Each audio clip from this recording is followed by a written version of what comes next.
boa noite, sejam todos bem-vindos. Eu sou a Thaís Carvalho, como muitas pessoas aí, perguntaram, se o suicidologista, o que seria, né? Apesar que o nosso tema aqui está trazendo também esse lugar que permeia o conceito de suicidologia, né? Esse lugar de preservação da vida, da valorização da vida. E o que eu quero convidar vocês nesse momento, né, além de ser suicidologista, eu sou gestalt terapeuta, a gente trabalha com a integração das nossas partes para que a gente tenha clareza para fazer as nossas escolhas. Então, nesse momento, eu quero convidar vocês a fechar os olhos para poder entrar em contato com vocês nesse momento. Quando a gente entra em contato, como nós nos encontramos nesse momento, podemos voltar aqui para fora com abertura para poder fazer trocas, né? Porque a gente já está se percebendo, está com essa abertura de se perceber. Então, vamos fazer esse movimento nesse aqui e agora, fechar os olhos. E percebendo como é que está a respiração. Não para modificar, mas para perceber. Ficar nesse lugar do eu observador, de perceber como é que estão os seus ombros, sua testa, olhos. Vai tomando consciência do seu corpo, costas, peitoral, barriga, pelve, glúteos, coxas, pés. Vai sentindo o seu corpo sendo apoiado neste lugar que você escolheu para estar neste momento. Vai entrando no lugar de permissão, de estar aqui e agora. Se vier algum pensamento, deixa passar como se fosse nuvens passando no céu.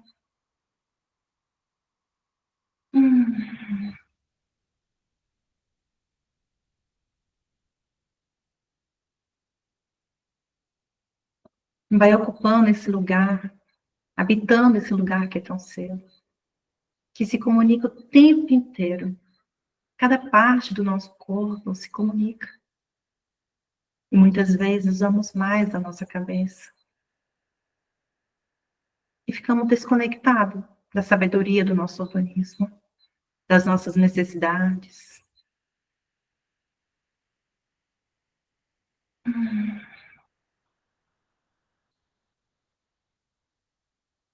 Vai habitando esse lugar que é tão seu.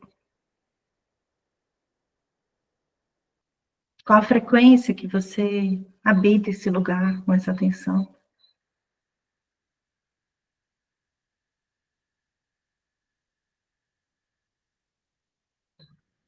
E pouco a pouco, vai mexendo aí a pontinha dos seus dedos das mãos, dos pés. E quando você se sentir preparado, vai abrindo os teus olhos, voltando para cá.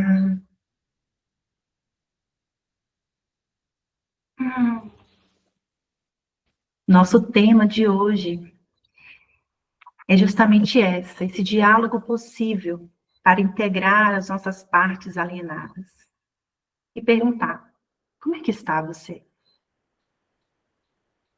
Quantas vezes no dia você para poder observar como é que está você? É neste lugar que nós vamos ocupar hoje.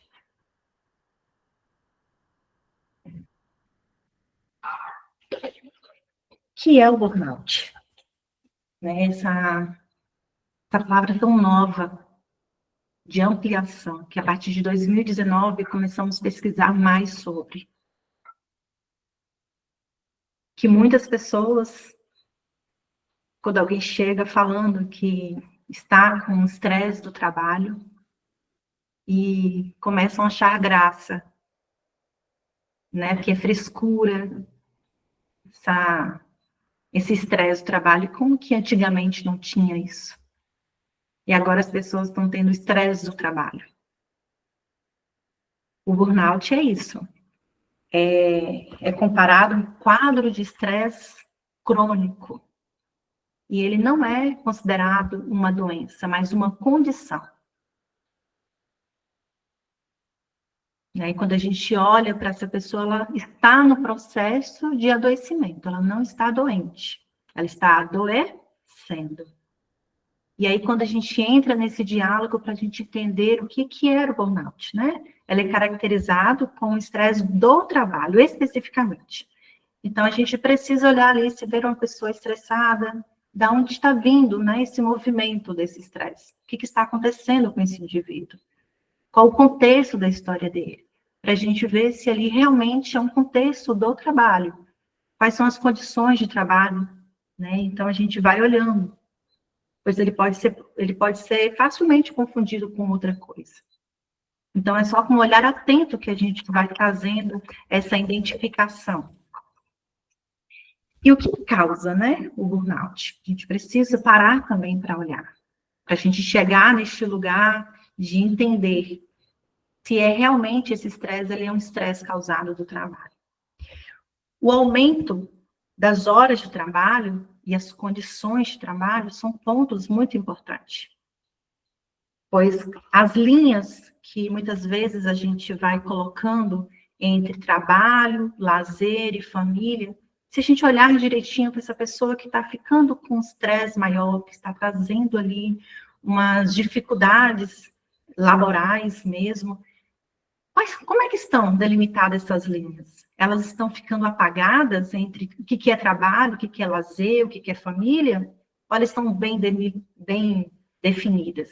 Porque o trabalhador ele pode estar o tempo todo na cabeça dele trabalhando. Está em casa, mas não está em casa. Está no lazer, mas não está no lazer. Esse é um lugar que a gente precisa nos visitar para saber o que está acontecendo, né? E esse é um lugar tão nosso, que a gente habita, que até o outro perceber que a gente não está presente, leva um tempo. Leva bastante tempo. E aí pode ser considerado uma pessoa difícil, uma pessoa que nervosa, que não está legal, não está querendo o relacionamento, né? Vai confundindo muito ali, se não for olhar, se a gente não se visitar neste lugar que é tão nosso. E as necessidades constantes de aprimoramento. É um lugar também que muitos nós profissionais acabamos ficando em excesso, né? Faz parte da nossa condição humana ir nos aprimorando. E esse excesso de nos aprimorar, isso leva a um estresse também. Que necessidade é essa extrema de aprimoramento? De não se sentir capaz, de não se sentir suficiente. E o que eu estou sendo? Como é que está? Eu estou olhando a maneira como eu estou colaborando, as minhas potencialidades? Que falta é essa que eu vivo ali me sentindo insuficiente? Esse é um lugar também que traz muito estresse, esse não reconhecimento de si mesmo, né? E o sentimento de insuficiência recorrente, né? Essa busca constante. Eu estou trazendo mais para a parte eu, né? Dessa nossa percepção, essa habitação aqui dentro, né? Como eu me percebo. E também outra coisa que permeia muito o estresse, né, do trabalho, o burnout, é a personalidade da pessoa. Ela pode influenciar muito. Como? Com a baixa tolerância à frustração. Isso aumenta o estresse, né? E a baixa assertividade. Dificuldade de comunicar as suas necessidades, a dificuldade de colocar limites, a dificuldade de comunicar que quer crescimento neste ambiente. Né? Muitas vezes vai ficando tão ali dentro, esse mundo aqui, e ninguém está vendo, ninguém está percebendo. Essa pessoa não comunica, não consegue ter essa comunicação mais assertiva, né? E isso é algo que pode ser desenvolvido, né? Dentro de um processo terapêutico, as habilidades de trazer essa comunicação, de se colocar nesse ambiente de trabalho, que faz muita diferença. Porque quando a gente comunica e ocupa o nosso espaço, a gente está fazendo parte de uma revolução, pois a gente está fazendo com que o outro também se movimenta. Traga o outro para esse crescimento. Quando a gente está ocupando o nosso lugar, a gente quer fazer. Então, logo, se é uma equipe, a equipe precisa fazer. Isso vem para esse movimento. Então, não tem como você crescer e o outro não crescer junto. Você sai nesse movimento de expandir, o outro também vai vir para esse movimento. E aí a pessoa começa ali como, né, aprender a comunicar as suas necessidades, como colocar limites, que é muito importante, né? Que todos nós temos nossas limitações, para falar também as nossas ambições de crescimento, que a gente quer crescer, porque senão a pessoa fica sem propósito neste lugar. E uma pessoa sem propósito, ela acaba não tendo energia para poder criar. Essa é uma necessidade muito importante, a gente precisa de propósito. E a pessoa pode ter também uma tendência a evitar conflitos. O que essa pessoa que pode ter essa tendência, né, dentro dessa personalidade de evitar conflitos?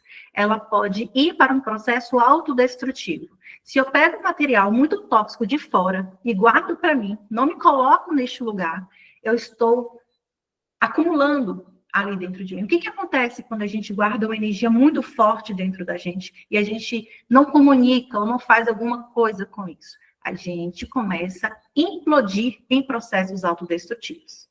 Né? Isso faz parte também do mecanismo ali da pessoa entrando nesse falta de sentido de vida, com um acúmulo de situações inacabadas dentro dela, às vezes com muita raiva, que é um sentimento muito pertinente a destruir aquilo que não presta mais, que não serve, né? A gente, às vezes, tem muito medo de sentir raiva, como se não pudesse sentir raiva. A raiva é um sentimento é uma emoção muito necessária. Ela faz parte do progresso. Se a gente não tivesse esse movimento de ficar indignado, como é que a gente ia trazer melhorias para nossas vidas? Pegar essa energia, porque gera uma energia muito grande, e essa energia, ela faz com que a gente constrói algo novo, não é? A destruição não é acabar com as coisas, é melhorias.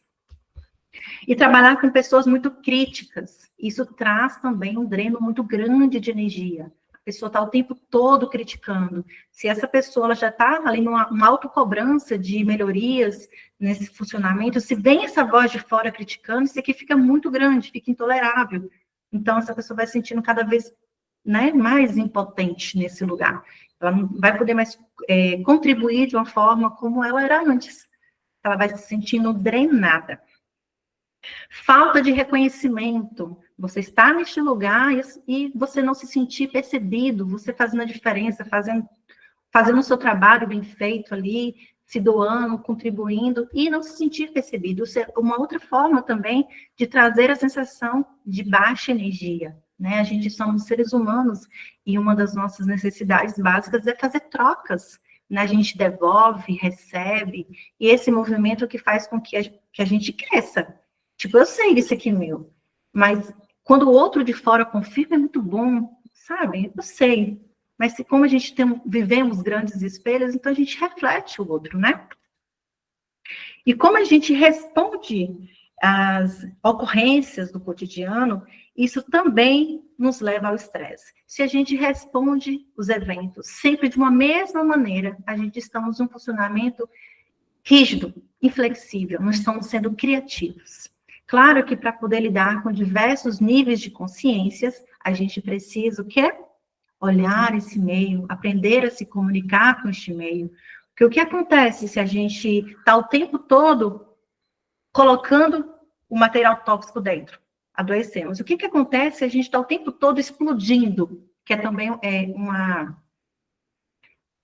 a polaridade oposta, né? O extremo. Se eu estou o tempo todo explodindo, eu também estou o quê? Machucando. Também vem ali a sensação de culpa depois, que a culpa é outro sentimento que drena muita energia. E vai causando estresse. A pessoa vai se sentindo impotente mesmo. Né? Como é que eu explodo, sendo que tem tanta coisa guardada, quando a gente vai falar, não vai sair coisas legais. Né? Porque não foi usado, momento a momento, trabalhado cada coisa. Então, como a gente coloca tudo para fora em algum momento de explosão, vem também uma culpa muito grande. Isso drena energia. Então, somos dois polos que é desequilíbrio. Guardar o material tóxico ali dentro e jogar tudo para fora. São movimentos que acontecem com a gente em momentos de muito estresse ou por medo de conflito, ou para não ficar com aquele material dentro, dependendo de cada personalidade, cada um vai ter o seu movimento aí. E podemos observar o esgotamento em vários contextos, né? Mas o burnout, ele é específico do trabalho. Então, a gente precisa focar nessa parte, né? Que ele é específico do trabalho. Por mais que ele é também possível ser observado, né, em outros momentos, mas temos aí as duas casualidades do burnout, que é, quanto maior o contato que a pessoa tem nesse trabalho com pessoas, isso tem uma predisposição ao estresse. E também pessoas que estão em trabalhos também, do lado ao contrário, né? Que é quando a pessoa ela fica ali muito na parte com máquinas ou muito sozinha no trabalho. Isso vai trazendo também um estresse, né? Tudo que é muito ou pouco demais. Então, vamos falar agora um pouquinho sobre os sintomas, né? Quais são os sintomas? Porque a parte que a gente vai identificando as coisas é quando a gente vai reunindo os sintomas, né? A gente vai percebendo ali dores de cabeça, por exemplo. Uma pessoa que sente dor de cabeça, ela vai, no primeiro momento, ela vai identificar que ela está com estresse?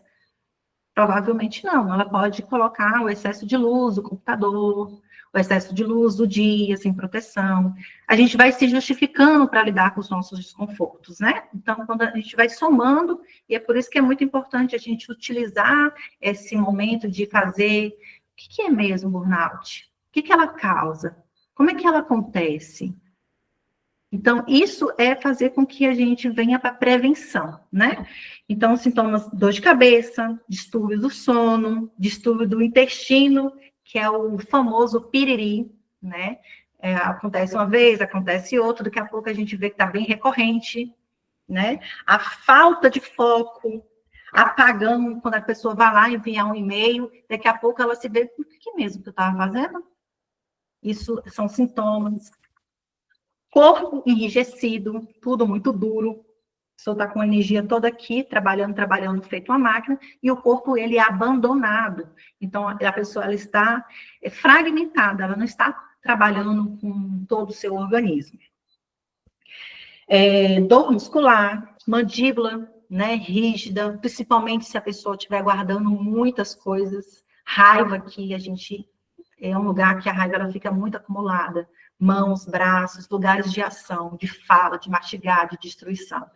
E é onde a gente pode também ter ali o furo da personalidade. A pessoa que ela não fala, ela perde essa habilidade de usar a boca, é como se essa pessoa não tivesse boca. A pessoa que não pega aquilo que é dela, que faz, ela vai também tendo um esquecimento dessa parte do braço para poder saciar suas necessidades. Pessoas que têm pernas, mas não usam as pernas. Então, vai ficando aí com algumas debilitações do organismo, por falta mesmo de não uso de todo o seu organismo para poder alcançar as suas necessidades.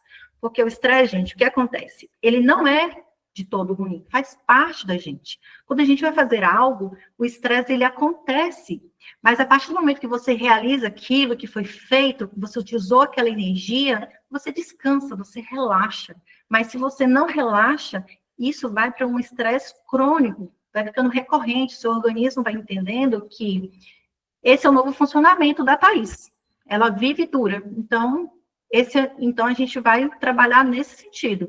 Porque o que é a doença? A doença é um ajustamento criativo do organismo que vai entendendo que a pessoa ali, que somos nós, estamos escolhendo ficar naquela condição. Então, por isso, esse lugar da gente se perceber, pera, o que está acontecendo comigo?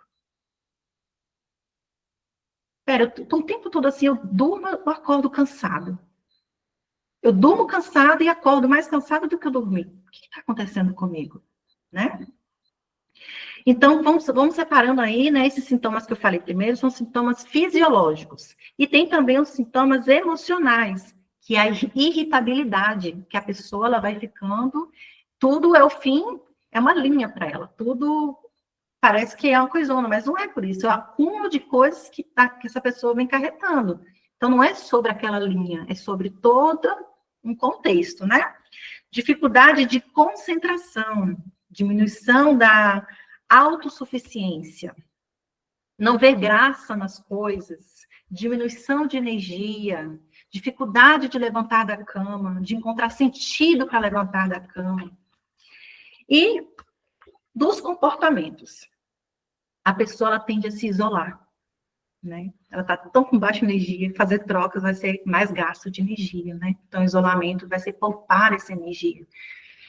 E a diminuição comprometimento mesmo com o trabalho, falta no trabalho, aumento de consumo de álcool e outras drogas, são ajustamentos necessários para essa pessoa lidar com tamanho estresse, né? E aí, há também os componentes contrários a isso, que cada pessoa vai funcionar de uma forma, e esses comportamentos aqui, gente, elas não estão conscientes. A pessoa ela vai se ajustando criativamente, de forma adoecida, ao funcionamento do estresse. E a gente tende o quê quando nós estamos precisando de alguma coisa? Encontrar acalento, encontrar uma forma de ficar bem, nem que seja de uma forma disfuncional. E aí tem as pessoas também que vai para o funcionamento que vai lá, mesmo se sentindo muito esgotado ou esgotado, e dá mais, mesmo não tendo condições, entrega mais. Entrega mais. Por quê? Com medo. Com medo de ser colocado de fora do jogo. De alguém ali, até pelo estigma mesmo, de falar, fulano não está, para não se sentir incapaz, né? Então, ele fica mostrando que ele é capaz, para não ser colocado de fora do jogo. Então, mesmo sem energia, arrastando, já vai para o polo extremo, né? A pessoa que vem para cá não consegue sair, e vem essa aqui, mesmo sem condições, e dá de tudo dela, mesmo ela não tendo. Então, ela não sei de onde ela tira, né?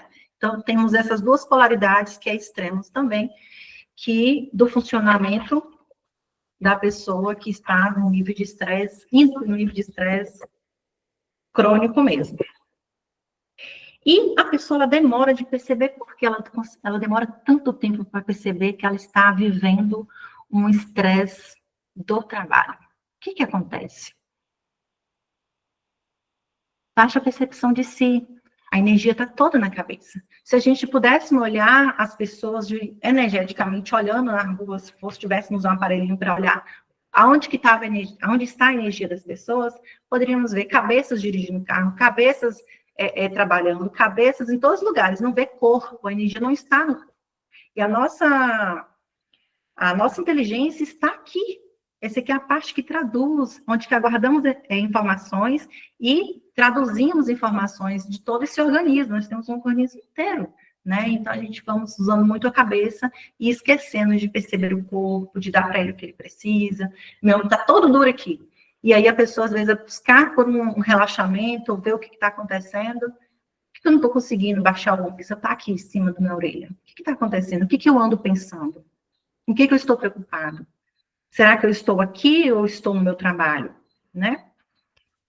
Então, por isso, a dificuldade, a demora de perceber. E outra forma também é que nós não trabalhamos muito com a prevenção. Temos muita dificuldade de buscar entender as coisas, né, que está acontecendo com a gente. Eu já trabalhei em unidade básica de saúde com prevenção de saúde. As pessoas não querem, elas têm dificuldade mesmo. É muito cultural da gente, a gente pode entrar nesse movimento de olhando o que é a saúde? Como é que eu posso ter uma saúde de forma integrativa, não só mental? Como é que está o meu organismo? O que eu penso? O que eu como? Será que eu bebo água? Né? Essas coisas vão ficando muito secundárias, a gente colocando muitas outras coisas na nossa frente. Como é que eu alimento o meu espiritual?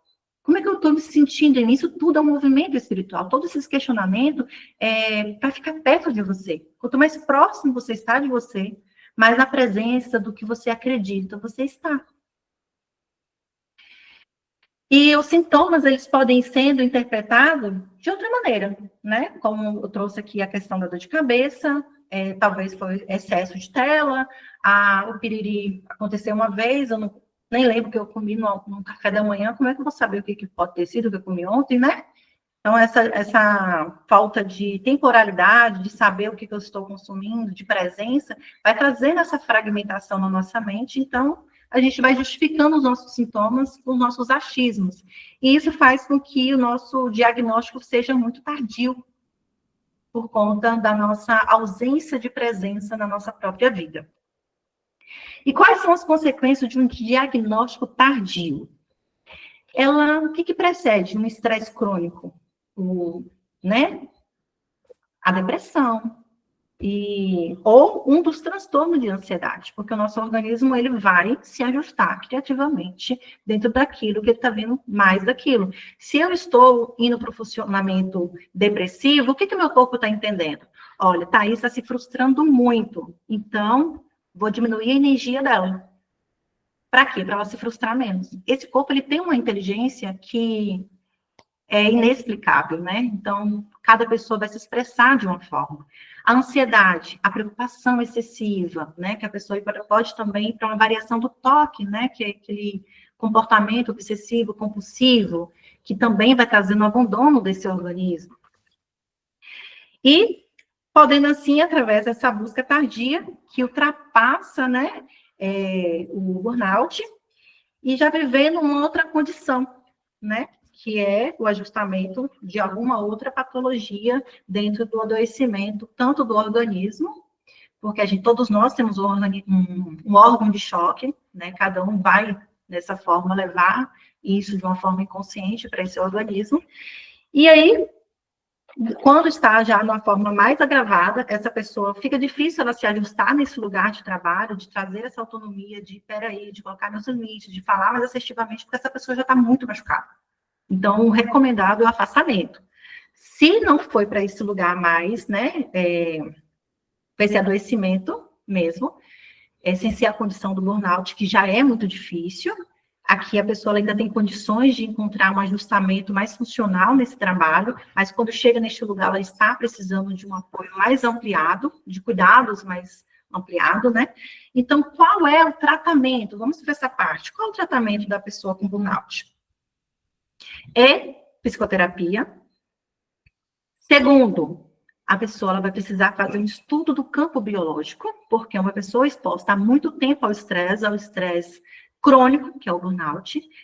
O corpo ali drenou toda a vitamina, drenou, fez uma baguncinha ali nos hormônios da pessoa. Então, antes de encaminhar para o psiquiatra, essa pessoa vai fazer uma reposição, vai fazer um estudo do campo biológico, fazer os exames, tudinho ali, vai fazer essa reposição. Se ainda assim ela continuar com baixa energia, com algumas dificuldades, né, mental mesmo, por conta da exposição por muito tempo ao estresse, ela é encaminhada para o psiquiatra, para que lá ela possa ter uma prescrição mesmo de medicação como apoio nesse momento, né, do tratamento, não como dependência, porque quando a gente fica ali, é só em questões mesmo de pontuais, do contínuo, mas na questão do burnout, não. Mesmo para apoio para a pessoa sair deste quadro. E aí, essa pessoa, neste lugar, que ela vai fazendo esse ajustamento, na terapia, que ela vai vendo ali, tá, eu estou fazendo todo o meu movimento de me cuidar, mas que lugar é esse que eu estou ocupando? Como é que é o funcionamento deste lugar? Este lugar me proporciona saúde, me proporciona crescimento, me proporciona me sentir útil, capaz, fazendo a diferença, ou ela me deixa incapaz, drena a minha energia? Tem alguma coisa que pode ser feita? Porque não é só nós o responsável, né? Esse ambiente, ele também é responsável. Quem proporciona esse lugar de trabalho é responsável de estar olhando as condições desse trabalho. Esse lugar eu estou proporcionando para esse colaborador, para que ele entregue as suas potencialidades, para que ele se sinta acolhido, para que ele se sinta seguro para fazer os trabalhos, porque o que acontece com o burnout, né, gente? A pessoa se sente o quê? Que o lugar do trabalho é um lugar ameaçador. Então, se torna um lugar mesmo que o organismo começa a não querer, ficar com medo, coração acelerado, desgaste o tempo inteiro, nunca sabe o que vai acontecer, lidar com níveis de consciência diferentes, muito grande nesse lugar de trabalho, ainda mais se for um lugar, essa pessoa da hierarquia maior ali, se ela tiver um nível de consciência que ela não está colaborando para o trabalho que deveria ser o que a pessoa foi contratada de forma ética, vai ferir os valores estruturais desse colaborador, né? Isso vai trazer para ele ali uma confusão mental mesmo, não tem como, né? Como os valores da pessoa estão sendo ferida ali e ela vai estar bem, vai estar saudável e não vai estar, né? E, vamos lá, o que temos aqui? E aí é convidar, né, essa empresa, quando eu falo essa questão de quando a gente vai para o nosso movimento pessoal, a gente faz parte de uma revolução, porque independente se você vai escolher ficar neste lugar que você está, dependendo das condições, se elas vão poder ser ajustadas, né, quando você trouxer ali, como vai ser recebida, pois Quando a gente faz esse movimento, gente, a gente está fazendo outras pessoas também que estão ali, com certeza, no processo de adoecimento, vendo, né? Muitas vezes eu trago assim, poxa, fulano é fraco, né? Porque ainda, em tempos atuais, as pessoas ainda olham sobre o adoecimento mental como fraqueza, não como uma condição que foi acontecendo de todo um campo, né? Temos as nossas questões pessoais, tem a questão do ambiente, né?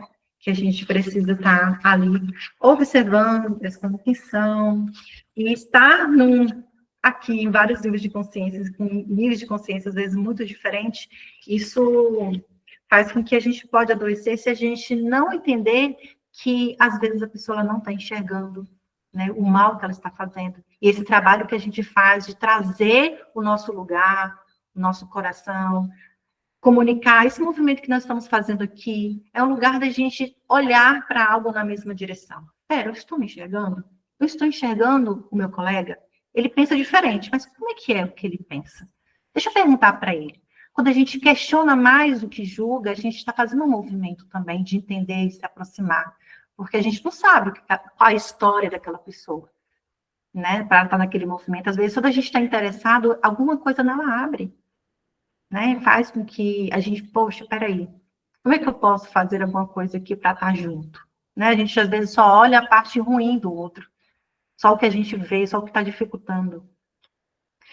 E como estabelecer de forma preventiva do burnout, né? Como é que a gente pode se prevenir desse adoecimento, esse estresse maior, crônico, né, de trabalho? Entender os nossos próprios limites é um ponto muito importante.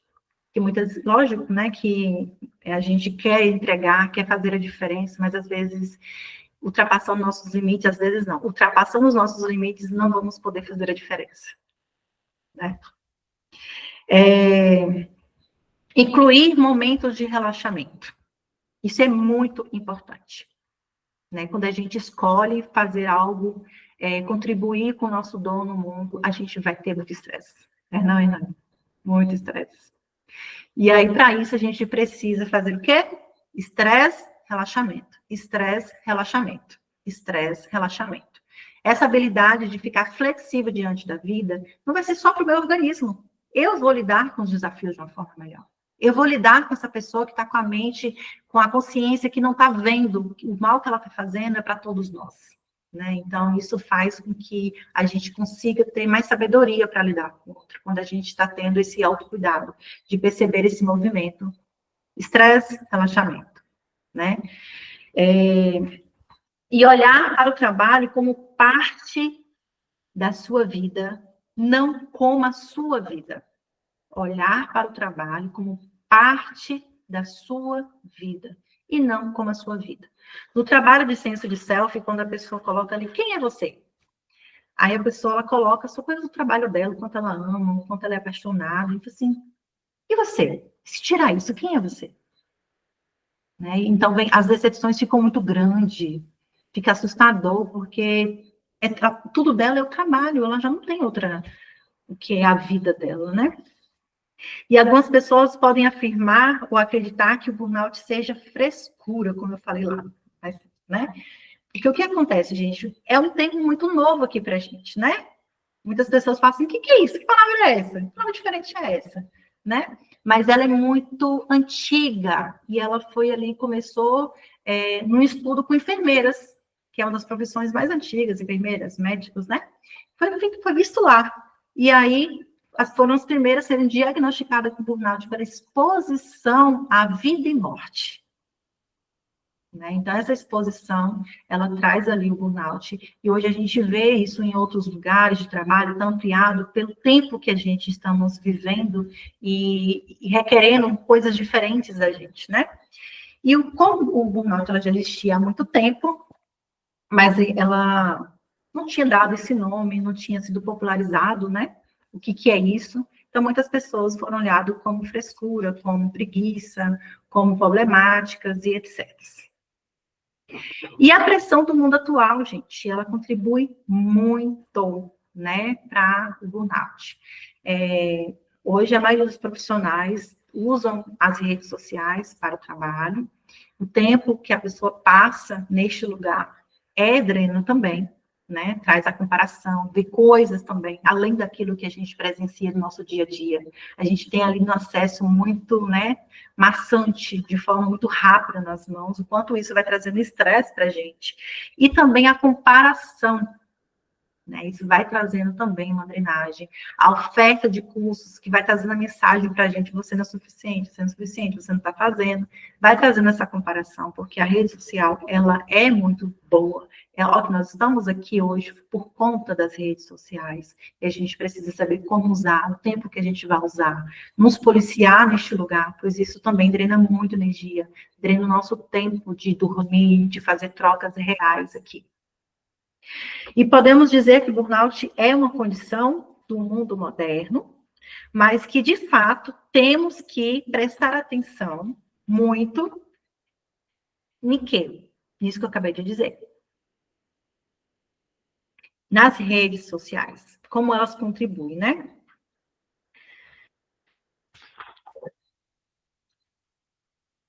E aí, gente, o que vocês aí têm para poder trazer aí sobre essa questão do burnout, com tantas informações, né, de como ela vai entrando na nossa vida, como é difícil da gente perceber, como é importante a gente comunicar e falar a respeito desse funcionamento, porque tudo está tão misturado que às vezes a gente não sabe os nossos problemas de onde ele vem, porque a gente está tão desconectado que às vezes fica muito difícil. Ah, meu trabalho está muito ruim, está dificultando o meu trabalho. Mas o que mais está acontecendo comigo? Será que é só o trabalho? O que é em mim? Que a gente temos a tendência ao quê? A ou diminuir as coisas ou acrescentar as coisas. Como é que a gente está olhando para as coisas de forma real? Qual é a realidade? Como é que eu estou lidando com diversos níveis de consciência? Eu preciso desistir do meu trabalho? Ou tem algo que eu possa fazer neste lugar e fazer a diferença? Eu preciso ficar com desesperança, deixar para lá e fazer outra coisa, e você vai deixar de viver o seu dom? Como é que a gente pode ver isso? Esse é um diálogo que a gente precisa estar olhando. O que acontece? Vou trazer um exemplo para vocês. Eu trabalhei 6 anos, né, no município, com situações precárias, a gente vê ali todas as condições de fazer o trabalho, né, como as outras áreas que a gente precisa de órgãos e tudo mais.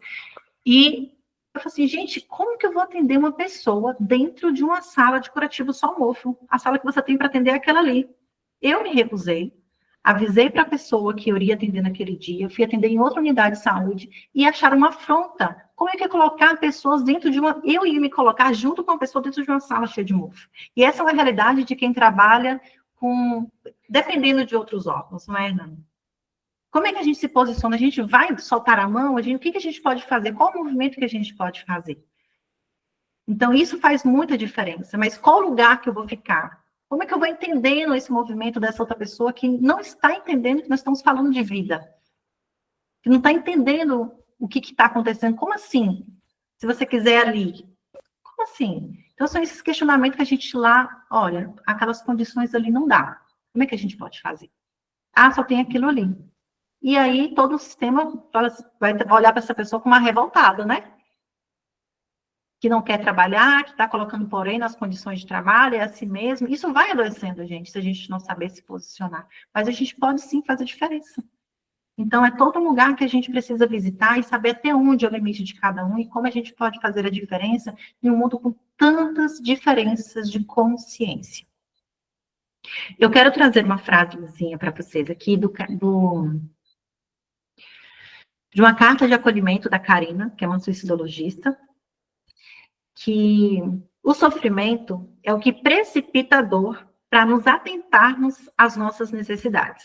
Achei essa carta muito, assim, interessante sobre o nosso tema, que os sintomas, ele é um comunicador, a gente não pode anestesiar ele, a gente precisa escutar, parar, escutar, dialogar com essa minha parte do meu corpo que está falando, o que está acontecendo? O que está revirando essa barriga?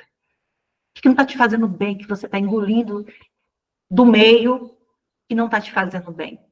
Então, o nosso corpo, gente, ele fala muito sobre o que a gente está consumindo do meio. Então, o nosso estômago é o nosso segundo cérebro. Né? Algumas pessoas falam, estou com o estômago revirado, não sei o que que é. Às vezes, uma coisa que você viu ali, que, tipo assim, não é o seu trabalho, é as condições de trabalho que você está, que não está caindo bem ali no seu organismo. Né? Então, todo esse lugar é um diálogo possível, né? Então, quando a gente fala sobre o sofrimento humano, a gente temos que olhar o ser humano por inteiro, né? Para integrar essas partes, porque senão a gente fica alienado, né? Essa parte para a gente ver as partes que fica alienado, porque a gente acha que os problemas estão tudo aqui. E esse corpo que padece? Né? Qual o movimento que eu estou fazendo? E aí eu quero ouvir vocês agora. O que vocês têm a trazer, a perguntar?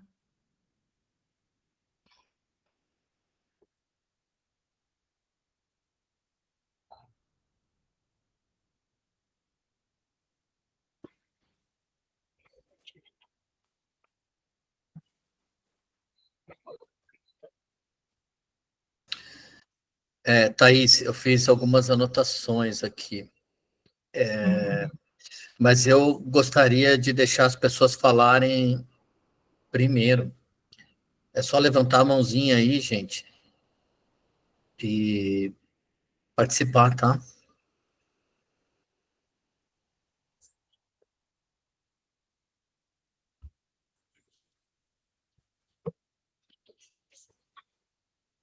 A Ângela quer falar. Como é que faz? Fabrinho dela. Boa noite. Boa noite. Boa noite, doutora Thais. Boa noite a todos. Boa noite, professor. Acho de extrema importância, inclusive, a relação dessa questão burnout com o meio ambiente. E quero dizer que é uma honra estar aqui nesta sala com esta incrível profissional que é a doutora Thais, em todas as frentes que ela abraça. E vamos rir, eu tenho um atendimento online em 5 minutos, mas quis participar um pouquinho, eu dou classes de português, e queria deixar um grande abraço, vou assistir o restante do gravado, anotei muita coisa, e espero que, de alguma forma, alguém aborde algumas questões, a questão das redes sociais, a questão da recusa de se trabalhar, que a doutora Thais levantou, no lugar impróprio, né? Que eu acho que consiste uma luta não só do profissional que está ali, mas de conscientizarmos também a população que é impossível determinadas formas de se trabalhar ou de se ser atendido ou de gerarmos esse corpo imenso, né, que é o externo e o nosso, em questões completamente impossíveis de acontecer. Vou deixar um grande beijo, acho a iniciativa interessante, soube dela hoje, quis participar um pouquinho, vou tentar assistir a anterior e muito obrigada por deixar participar todos que estão presentes. Depois vou procurar saber como é que eu assisto o gravado. E eu tenho agora 2 minutos. Ai! Um beijo para vocês.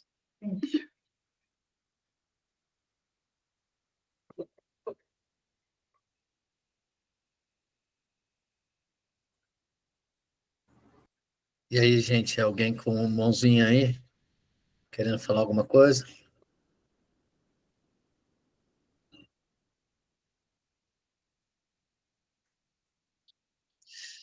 Bom, eu vou falar um negócio aqui.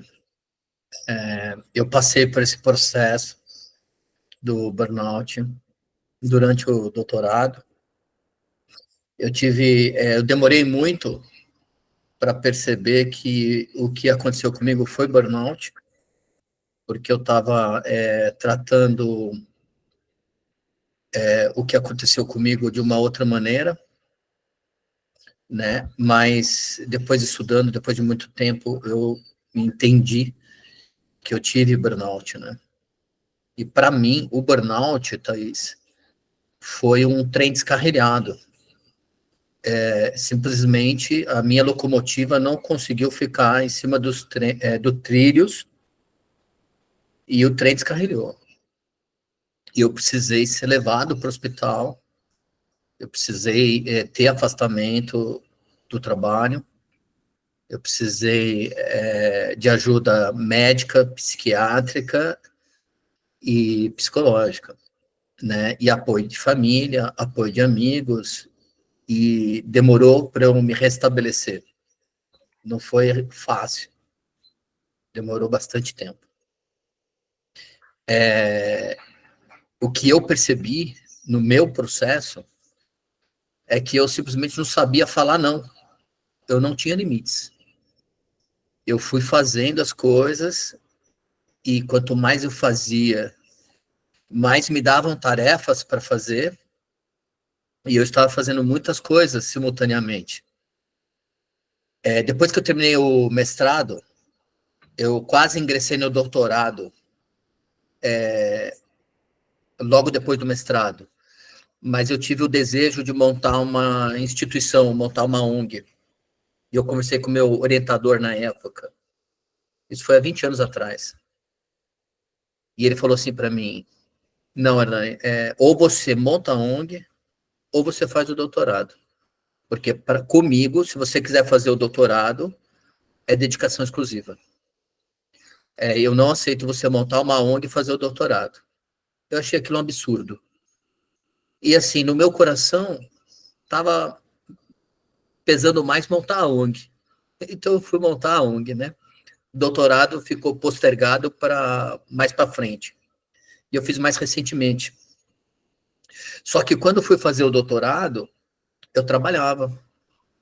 Eu tinha esposa, eu tinha um bebezinho, e eu trabalhava com emergência, com plantão, que não tinha sábado, não tinha domingo, não tinha feriado, né? Eu trabalho de noite, de dia.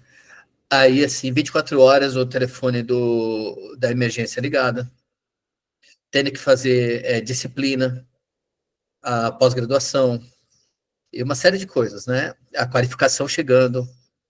Eu trabalhava atendendo baleias, né? Fazendo autópsia de baleias. Então, a estação reprodutiva das baleias começando. E a pandemia se instalou. E ali, pessoas próximas de mim começaram a morrer, algumas pessoas, e lockdown. E eu não podia ficar em casa, eu tinha que fazer o atendimento. E eu comecei a não dar conta. Eu fiquei fazendo atendimento sem equipe, sem voluntário, sem estagiário, sem colega de trabalho, tendo que ser sozinho, fazendo autópsia de baleia.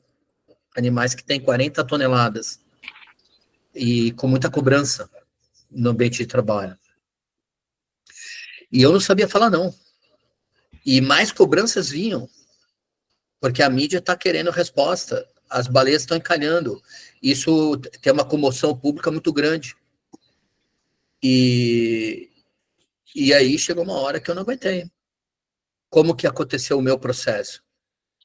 Para dar conta de fazer tudo isso, doutorado, trabalho, filho, família, eu comecei a cortar as horas de sono. Então, eu comecei a despertar muito cedo.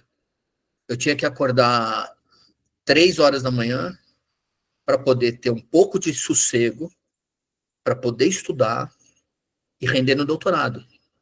Porque depois acorda o bebê, depois eu tenho que trabalhar. E quando volta, ainda tem que aproveitar o período da noite para avançar no doutorado, com a pesquisa, você vai dormir tarde, aí muita tela, aí você tem insônia, aí você vai até as 2 horas da manhã sem dormir e tem que acordar às 3 para render o dia. Aí você não dorme, não dorme, não dorme. Chega uma hora que eu troquei, não tinha mais dia e noite para mim. E aí eu comecei a me perder, né? Por exemplo, algumas coisas que aconteceram comigo. Eu perdi a noção de hora. Então, nas redes sociais, eu comecei a falar com pessoas de madrugada, eu comecei a me desconectar, né? E eu tive outros processos que aconteceram comigo que foram trágicos e de tão trágicos chegaram a ser cômico. Então eu entrei numa crise de choro e de riso, porque eu ria daquela situação e chorava também ao mesmo tempo. E eu sou uma pessoa forte, eu sou uma pessoa colérica, eu sou uma pessoa que tem estrutura, mas eu estava no momento de choro e riso. E aí a minha companheira falou, olha, você não está bem. Ela não tinha nem, como que eu posso dizer, ela não costumava dirigir, era sempre eu que dirigia. Mas quando isso aconteceu, ela pegou e teve que fazer uma viagem lá de Caravelas, onde a gente morava, enfrentar a estrada para me levar para o hospital. Né? Então, assim, o meu trem descarrilhou. Né? E para me recompor e para superar tudo isso, foi uma longa jornada. Né? Então, assim, quando eu decidi me envolver nesse tema de trabalhar com a questão do meio ambiente e a saúde mental, é porque eu vi na minha história de vida o quanto isso é prejudicial. E também na história de superação, porque eu dei conta de fazer o doutorado, mas eu tinha que fazer uma opção, e eu perdi o emprego. Então, ou eu perdi o emprego, ou eu perdi o doutorado. Não dava mais para fazer as duas coisas. E eu preferi ficar com o doutorado. Né? Então, assim, não é um tema, não é frescura. Eu acho que assim as pessoas não entendem isso. Né? E muitas vezes até os profissionais de saúde não entendem direito. Porque muitas pessoas que estão tratando dos outros não experimentaram isso na pele. Né? Então, esse tema que você trouxe, Thaís, e tudo que você falou, eu tomei nota de um monte de coisa. E realmente, assim, é muito importante essa sua contribuição no fórum. Eu tenho colegas que desistiram do mestrado, que desistiram do doutorado. Eu tenho colegas que não estão conseguindo mais desenvolver a sua profissão. Você falou das enfermeiras que lidam com vida e morte. Quem trabalha com meio ambiente e atendimento de fauna, com reabilitação de animais, você tem ali animais que você não consegue recuperar. E você fica vendo esses animais morrerem nas suas mãos. E muitas vezes, como médico veterinário, a gente tem que fazer a eutanásia, que é para suprimir o sofrimento daquele animal, que não tem condições, está com um prognóstico fechado, e você não consegue recuperar ele. Então, você tirar a vida de um animal, e quem trabalha com animal escolhe isso porque ama os animais, porque ama a fauna, porque ama a natureza, ama a biodiversidade, e você é o responsável por tirar a vida desses animais. Então, na medicina veterinária, o burnout a gente vê como muito frequente. São muitos colegas que passam por isso. Né? Então, assim, obrigado por trazer esse tema. Hernani, Eu quero deixar os outros falarem.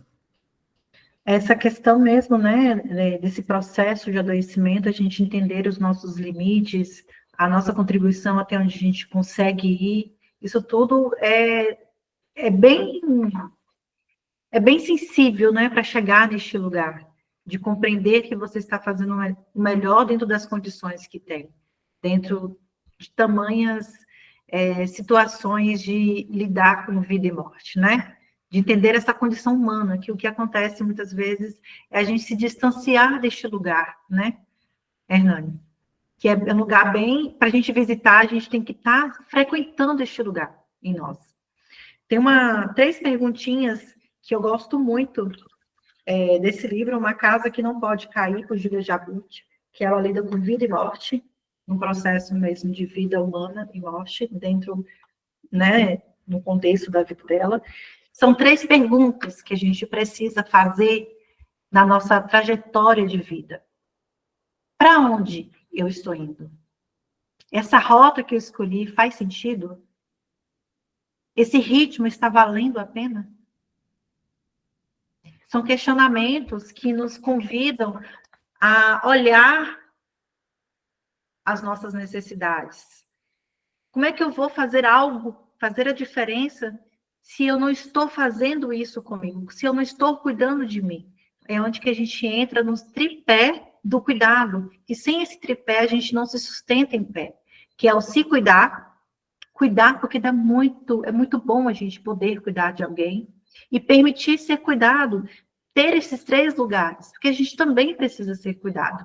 E é visitando este lugar que a gente vai dando sustentabilidade para a nossa condição humana, que ela é bem sensível, né, Hernani? Se cuidar, cuidar porque é maravilhoso, a gente gosta, né?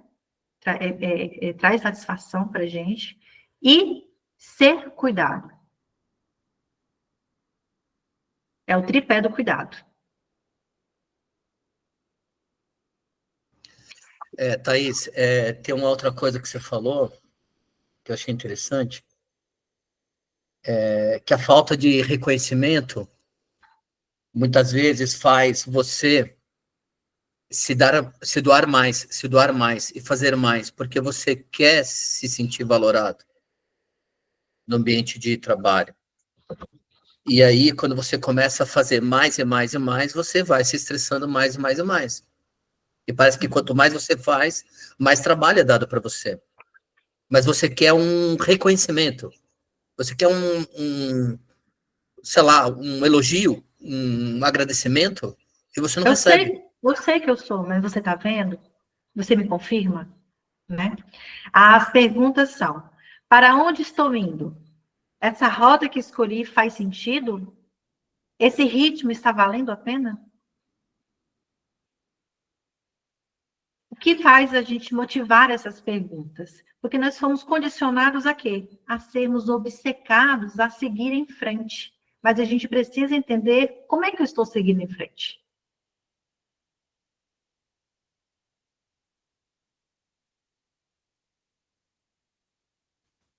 E uma casa que não pode cair, né, Hernani? É a gente, né? Você ficou sem som, Hernani. Eu disse que tem alguém que levantou uma mãozinha que eu não sei quem foi. Fez a pergunta que eu respondi. Ah, tá. Né? E eu quero compartilhar o que eu tive ver, não tem como você compartilhar ainda para a gente fechar, se a gente for fechar agora, se alguém quer fazer alguma pergunta. Que é uma outra caixinha da Karina Pijama, né, que trabalha justamente com situações de crises, que é a suicidologista, e traz aqui das caixinhas de acolhimento. Eu coloquei a citação dentro daquele... Como é que eu faço para poder compartilhar algo aqui? Oi? Apareceu de surpresa? Você tem que clicar aonde tem um quadradinho com uma seta dizendo apresentar agora. A Priscila levantou a mão. Pode abrir para ela. Mas pode mostrar, Thaís, a cartinha, depois eu pergunto.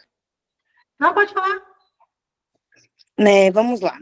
O assunto do burnout, primeiro eu queria agradecer pelo convite, que realmente é um assunto interessantíssimo, até porque, infelizmente, fui vítima de burnout em função de ambiente tóxico, na qual a gente é designada a exercer um papel de liderança, na qual gerente comercial.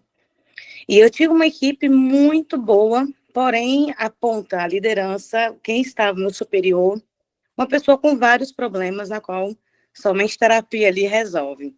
E ele eu meio que virei ponte, assim, parede, para não deixar ele infectar a equipe. Porque eu via o ambiente na qual eu trabalhava, eu reconhecia os valores dos colaboradores, porém a necessidade de sempre mais, fazia com que a pessoa que assim, poderia ofertar um benefício, ou até mesmo reconhecimento, era a pessoa que mais desmotivava toda uma equipe. Então, todo o trabalho em que eu tinha elaborado de movimento mesmo para o pessoal não perder energia e a gente vai alcançar o objetivo que a gente estava, né, propondo, com 2 palavras que ele dava, uma ligação, uma mensagem em grupo, ele desmotivava 6 pessoas. Então, assim, era construir, tipo assim, eu fazia um castelo, ele vinha, jogava areia no meu castelo, eu tinha que fazer tudo de novo. E eu gastei muita energia com isso. E em um dos momentos em que eu tive um desgaste muito grande, fui pega desacordada dentro de um banheiro, de tão pico de estresse, nervoso. E aí foi quando fui diagnosticada com burnout. Me retirei desse ambiente, consegui desligamento em janeiro desse ano, depois de 4 anos. E agora eu fui convidada a reingressar numa empresa também no mesmo setor, para eu poder também liderar uma equipe para, né, enfim, trabalhar. Minha pergunta, na verdade, é solicitação de orientação. O que devo fazer para que isso não atinja mais tão de forma direta em mim? Por quê? Eu protegi a minha equipe, mas eu adoeci. Como eu recebi toda essa carga pesada, e dou conta, eu faço, entrego o resultado, quem me conhece sabe que jogou no meus peitos, eu resolvo mesmo. Eu adoeci.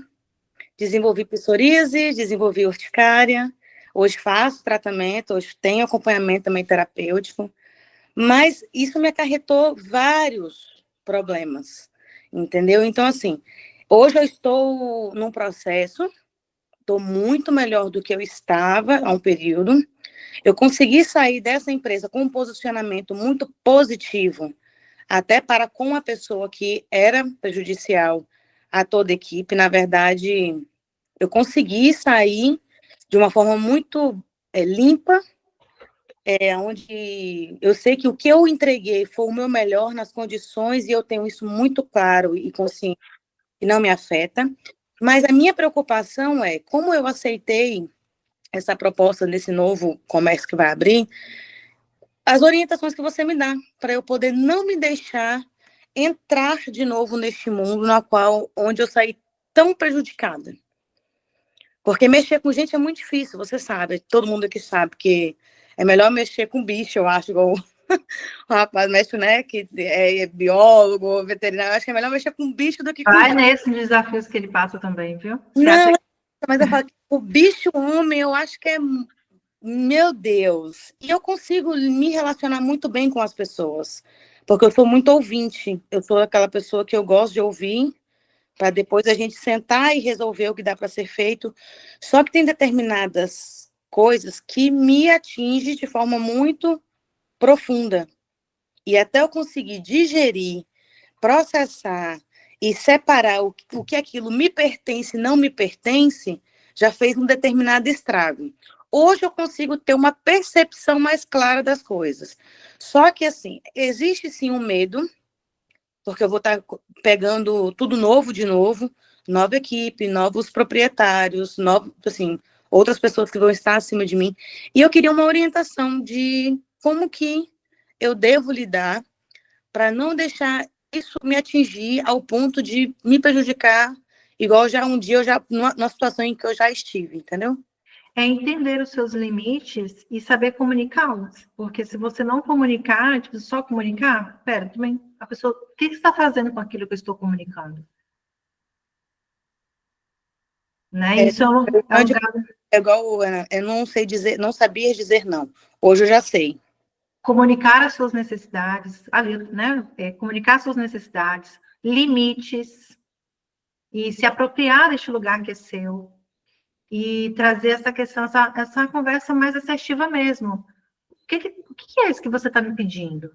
Para a pessoa, às vezes, não tem consciência do que está pedindo, não está sabendo que está ferindo valores estruturais, que está ultrapassando ali um lugar que é além do trabalho, a pessoa ela precisa ser questionada nessa pergunta, e que talvez ali ela vai fazer ali, peraí, o que é isso aqui? Aquilo vai reverberar dentro dela. A gente precisa fazer esse movimento de ocupar o nosso lugar, porque esse movimento faz com que o outro também desperte para alguma coisa que ela não está vendo dela mesma. Né? Faz sentido? Total.